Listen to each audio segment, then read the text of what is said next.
Troisième chose, moins parler de la rumeur, parce que monsieur a fait un grand exposé sur le sujet. J'ai noté, Dominique Régnier, que vous alliez, dans les différentes réunions que vous alliez avoir une session spécifique sur ces sujets-là et une réunion spécifique sur le sujet de la démocratie représentative. Parce que, bien sûr, notre modèle institutionnel qui n'a pas évolué se trouve complètement bouleversé par cette expression citoyenne. Puisqu'en fait, bon an, mal an, on vit, en tout cas, le schéma est organisé comme ça, dans un système où, en gros, il y a des élections régulières pour différents types d'élections, l'élection suprême ou l'élection locale. Et puis, il y a des projets politiques, chacun vient devant les citoyens, exprime son projet, et puis c'est oui ou c'est non. Vous avez gagné, vous avez perdu. Et auparavant, globalement, l'élection était vécue par beaucoup d'élus, moi je le ressens comme ça, un peu comme un blanc-seing.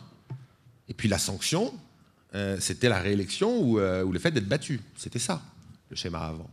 Et puis, on faisait, l'homme politique, régulièrement, surtout d'ailleurs quand les élections approchaient à nouveau, des petits documents pour expliquer ce qu'on faisait, en général tout à sa gloire, très, très verticale.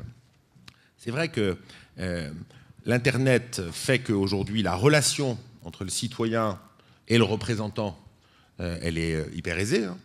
N'importe qui peut contacter son maire en temps réel, en direct.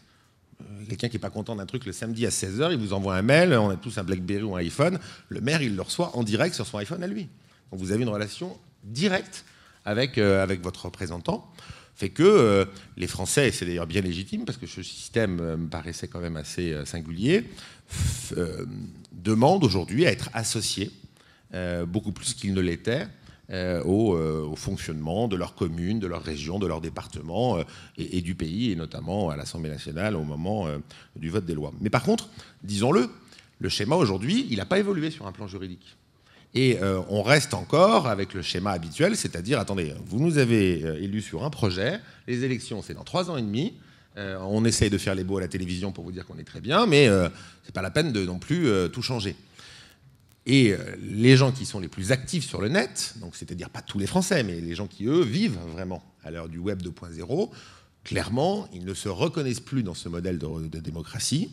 Et donc, il y a un peu une opposition qui se crée, puisque c'est vrai voilà, il y a des attentes qui sont différentes. Alors, moi, je crois que l'évolution, elle sera obligée, mais le risque fondamental, mais je ne vais pas rentrer dans le débat dans 3 semaines, dans 15 jours, c'est que notre système, il a plein de défauts, le système de la démocratie représentative, mais il est quand même basé sur le fait, qui me paraît assez sain, qu'une personne égale une voix.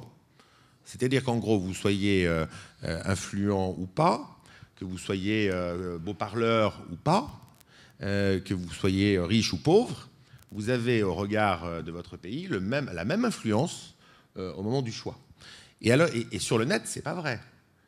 Sur le net, un Français n'a pas la même influence que son voisin. Celui qui a l'influence sur Internet, c'est celui qui sait manier les outils, c'est celui qui a le talent de s'exprimer, c'est celui qui a la volonté de convaincre. Je fais un clip de fil à mon ami Emery Deliger qui réagira à tout ça sûrement. Mais voilà. La petite dame à Tours qui a uniquement Internet pour recevoir des photos de ses petits-enfants et aller de temps en temps surfer sur un site, dans une démocratie, elle ne doit pas avoir moins d'influence au moment des choix que le blogueur hyper branché qui rencontre régulièrement avec sa petite caméra les élus et qui va les apostropher sur leurs contradictions.